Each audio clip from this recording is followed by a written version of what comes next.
is what we're talking about here today. Thanks, Mark. Our poll is part of a CNBC.com special report, blowout special, pun intended here, that takes an in-depth look at the economics and the politics of marijuana in America. It shows that Americans oppose legalization of pot, but they support it for medical reasons, and they are unsure about the potential impact that legalization would actually have on the economy. Now, while the idea of legalizing marijuana was once pretty far-fetched, the reality here is that it soon could become a reality, at least on the state level, starting in California. Voters will decide this issue later this year. In our poll, 56% of the people surveyed in California already support the regulation and taxation of marijuana ahead of a November public referendum to do exactly that. Now, also, I want to show you some more stats here. 56%, as we said, support regulation and taxation of marijuana.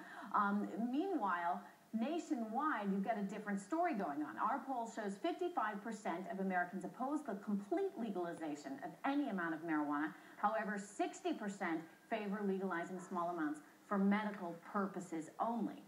And if marijuana is legalized, well, what do you know? Most believe state governments should tax the sale of it. As for how much to tax, well, it's up for discussion there.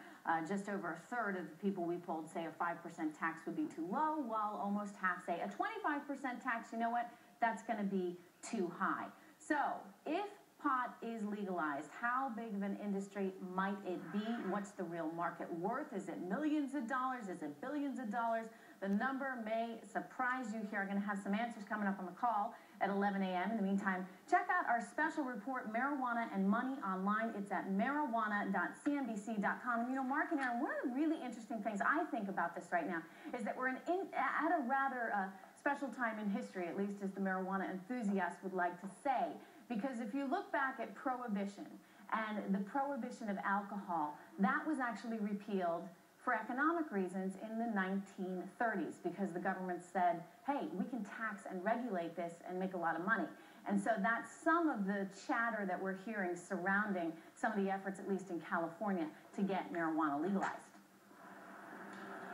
Yeah, that analogy kind of limps, because alcohol started out as legal, then was made illegal. Well, actually, it doesn't totally, because marijuana started out as legal. In fact, it was listed in certain pharmacy recommendations back in the 1890s, and it was something that people took, believe it or not, on a regular basis. Okay. All right. Up next.